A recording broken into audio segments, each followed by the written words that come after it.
everyone! Today we're going to go ahead and get started looking at reading and context clues.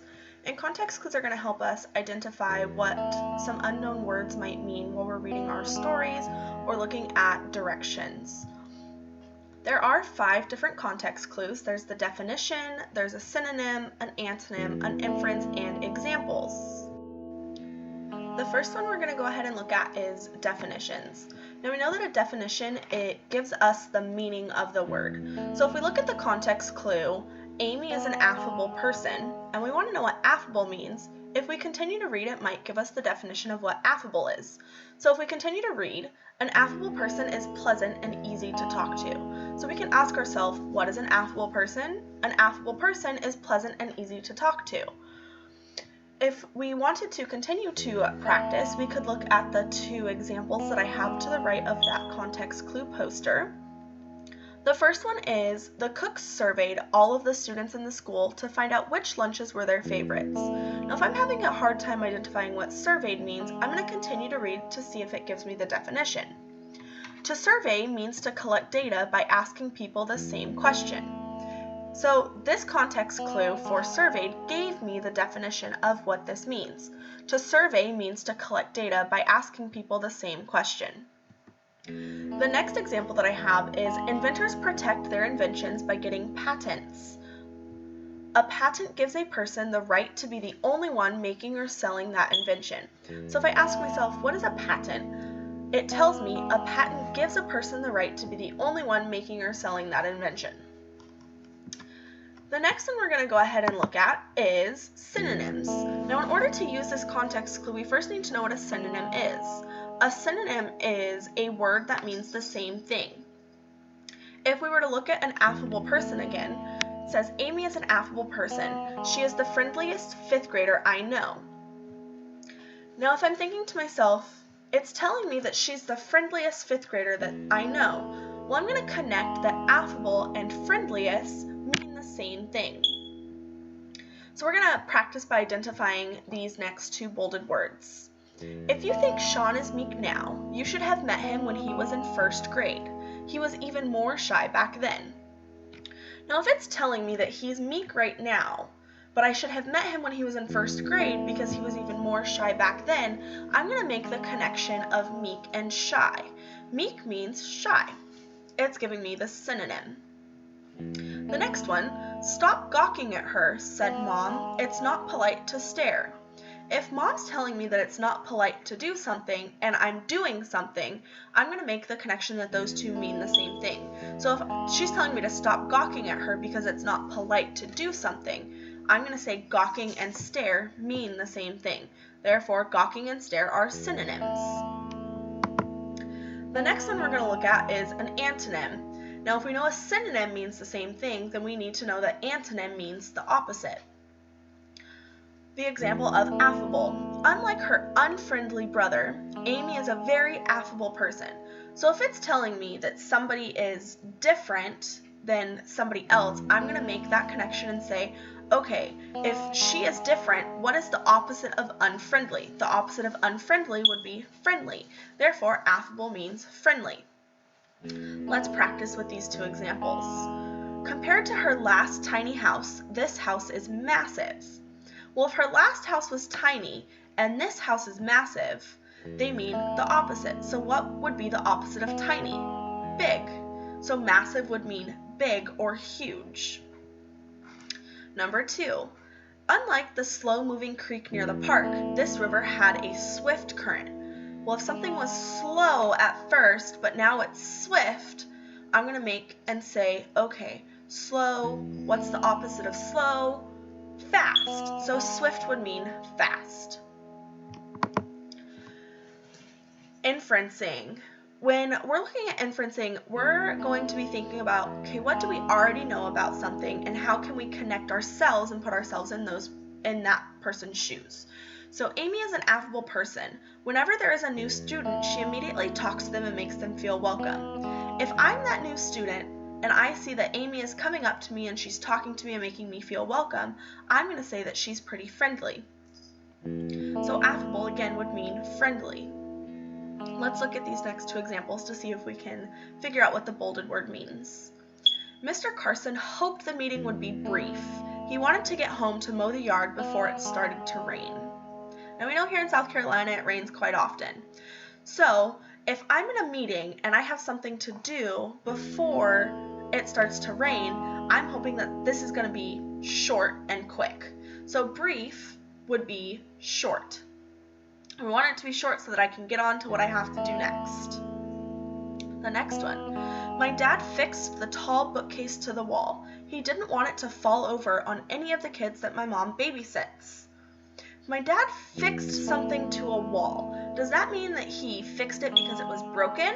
Or does that mean he put it into place so that it didn't fall? Well, I know that it wasn't broken because it hadn't fallen yet, but I also know that he wanted to make sure that it didn't fall. So in this case, fix does not mean because it was broken, it means to put something in place, like attach it. So I used my inferencing skills and put myself in those people's shoes because I wouldn't want something to fall on top of me, so I would ask my dad to put something on the wall and attach it to make sure it didn't fall. The last one we can use is examples. These examples are going to explain the meaning of the word. It's going to give us things that they do. So Amy is an affable person. She enjoys helping others and she isn't afraid to talk to anybody. Those are examples of somebody who would be friendly. She always enjoys helping people and she isn't afraid to talk to anybody. Let's look at the two examples I have over here on the right. A triangle is not a quadrilateral because it only has 3 sides and 3 angles. Squares and rectangles are quadrilaterals. What is a quadrilateral? I know that squares and rectangles are quadrilaterals because those are examples that it gave me. So what are the characteristics of a square or a rectangle? I know a square and a rectangle have 4 sides and they also have 4 angles. That must mean that a quadrilateral means that it has 4 sides and 4 angles. I came to that conclusion because it gave me a square and rectangle as an example. The next one, an opinion tells someone's feelings, beliefs, or ideas.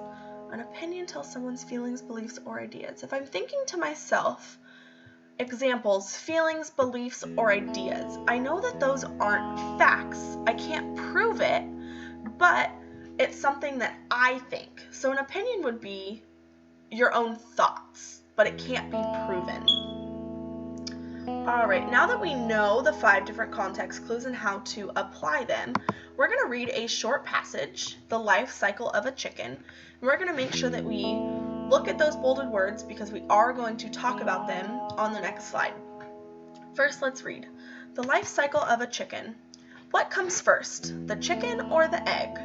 The famous question has perplexed people for centuries. It is impossible to answer this question because the life cycle of a chicken does not begin or end. It is continuous. A chicken's life begins when it hatches from an egg. After about 3 months, the chick becomes an adult. An adult female chicken is called a hen. An adult male chicken is called a rooster. When a hen is 6 months old, she begins laying eggs. Up to 6 eggs are laid every day. If there is a rooster to fertilize the egg will eventually grow into a chick. If there is not a rooster around, this egg will never become a chick. However, it can become your breakfast. Once an egg is fertilized, the chick begins to grow inside. It starts out as a cell in the mother's body. A cell is a single unit of life that you can't see. The cell grows for a day until the hen lays the egg. Then the mother sits on the egg to keep it warm. This is called brooding. After about 21 days, the chick is ready to hatch. A chick hatches from the egg by pecking through the shell with its beak. Then we have some different pictures along with the reading. The first one with the hen, it says a chick grows into a hen or rooster. Then you have a picture of an egg and it says when an egg is fertilized, it grows inside the hen for a day. The next one is the chick growing inside the egg. After the egg is laid, it takes 21 days for the chick to grow. And lastly, you have this little tiny chick hatching out of the egg, and it says, a chick hatches from an egg. Now, if we go to the next slide, it's going to ask us, we saw some bolded words, and we want to know what those bolded words mean. Let's look. What is the meaning of perplexed in paragraph 1, and what context clue did you use to understand the meaning? All right, let's go back to paragraph 1 and find the word perplexed and read the sentence before and after to see if it helps us determine what that word means. It says, "What came first, the chicken or the egg? This famous question has perplexed people for centuries. It is impossible to answer this question because the life cycle of a chicken does not begin or end. It is continuous." So if something is perplexing us and nobody has the answer to it, I can make the conclusion and draw an inference that perplexed means confused. So I'm going to type perplexed means confused. I know this because I used the context clue, inferencing.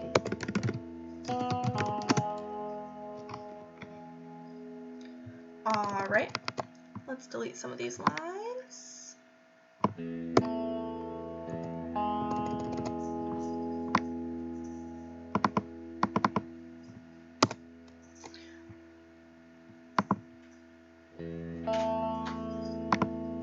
All right, the next one.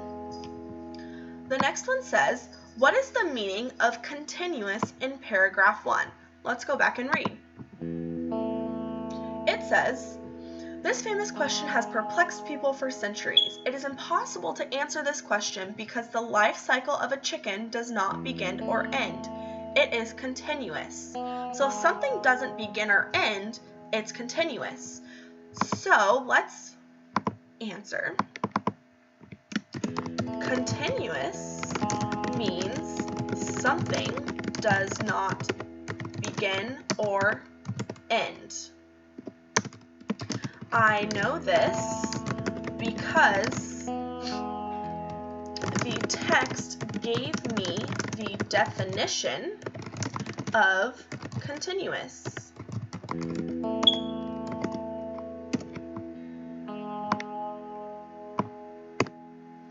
All right, the next one. What is the meaning of hen in paragraph 2? Now we know there's a paragraph because there's an indent. We use that magic word with the I, indent. So here's the first paragraph. Then I'm going to find the next indent. Oh, here's the second paragraph. Let's read it to see if we can find out what hen means. "A chicken's life begins when it hatches from an egg. After about 3 months, the chick becomes an adult. An adult female chicken is called a hen. What is a hen? A hen is an adult female chicken." All right. An adult female hen. An adult female chicken is a hen. I know this because the text gave me the definition of a hen.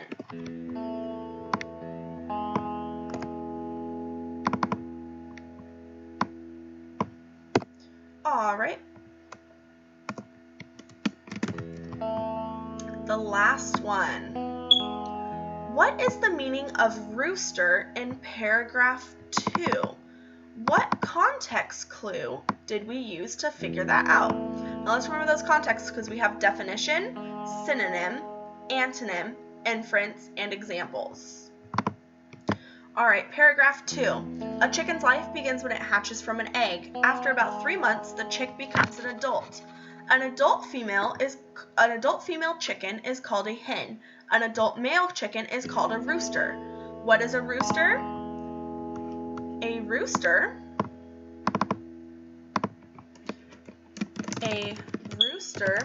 is an adult male chicken.